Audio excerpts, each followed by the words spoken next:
Hi everybody, Steve Mackenzie, Chief Innovation Officer at Momentus Technologies. And it's a new year, so we should be talking about new technologies and new innovation. Well, I think we've all heard a lot of hype around AI, artificial intelligence, right? So what does that really mean though when we talk about it in the event industry, in the venue industry context? What can we really use from that to apply to what we do?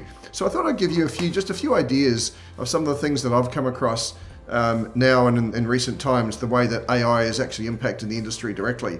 One of the first ones that it's pretty basic, but we're starting to see a lot more of this, is the use of chatbots.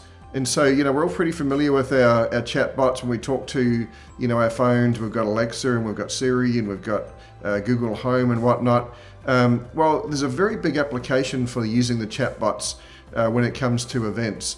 These AI engines, if you like, can take a question. They can get that question in multiple different ways and then understand that and give you the answer. Like it could be, where is the parking lot, or how do I park when I get there, or questions all around the same thing, but then the AI engine will understand that to give the right answer to the people. And that can save a huge amount of time. Another good example of that I've seen recently is that some of the stadiums are now using Alexas in their corporate suites for ordering. So rather than having staff at every suite to take orders, the people who are renting or hiring the suite can actually say, hey Alexa, order me chicken wings, order me beer, and so on. And that gets translated directly by the Alexa unit and sent back to the kitchen directly for ordering. That way they've only got to have staff floating around making sure that all these things are working. So there's another very practical way that people are starting to use it. You see a lot of these in hotels now as well. A lot of hotels are moving towards a Alexa style model where you talk to a unit like that to directly get your information or questions answered or requests answered from the guest services area. Another way, of course, we're seeing a lot of, and I'm sure many of you have seen this too, is in the marketing side. So using AI to help to drive content, and whether that content be from an emailing perspective to start announcing the event and the follow-ups and so on, whether it be from helping to just enhance the way that the speaker bios are put together. One word of caution here though, never use any content you get directly from AI, whether it's ChatGPT or many of the other sources, to just take that verbatim, use it to give you an idea, and then flesh that out with your own slant on it, so that you can make sure that your own personal message is still getting through there.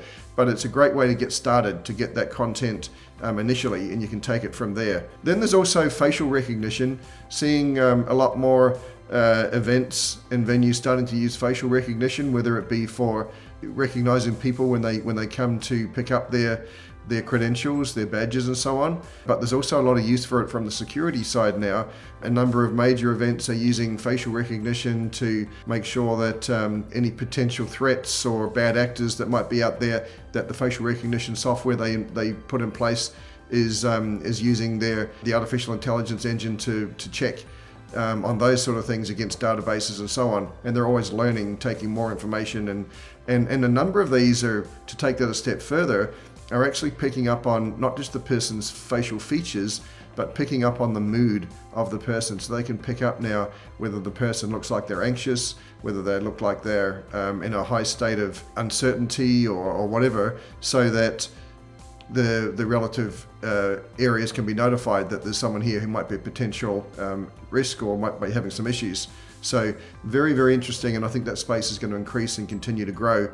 And the final one I'll touch on is on the translation and inclusiveness side. So a number of new tools are coming to the market now, and I've seen them in use in events. When a speaker is speaking, whether they're speaking in a foreign language, that rather than having a live translator, which is a very intense task to do that, having AI actually directly translate that information automatically and immediately, and have that sent through the apps that they have to your phone, so you can choose the language you want to hear the speaker in, and have that text coming up immediately. Some of the AI component of that is the ability to go back and, as it's hearing the sentence, actually correcting some of the words, or auto-correcting some of the words that it might have originally put out because it didn't make as much sense in the context. That's very, very good from that translation perspective, but also very good from an inclusiveness perspective as we look to some of our event attendees that might be hard of hearing. This is a great way to make sure that they are also included and get that content directly as well. So that's just a few of the different ways that AI is already being used today to impact the event industry. I can't wait to see some of the innovation that comes around this in the next few months and few years. There's going to be a ton more. So, and don't worry, we'll be certainly letting you know as we see more things as well. So hope that was useful, and look forward to chatting with you again soon.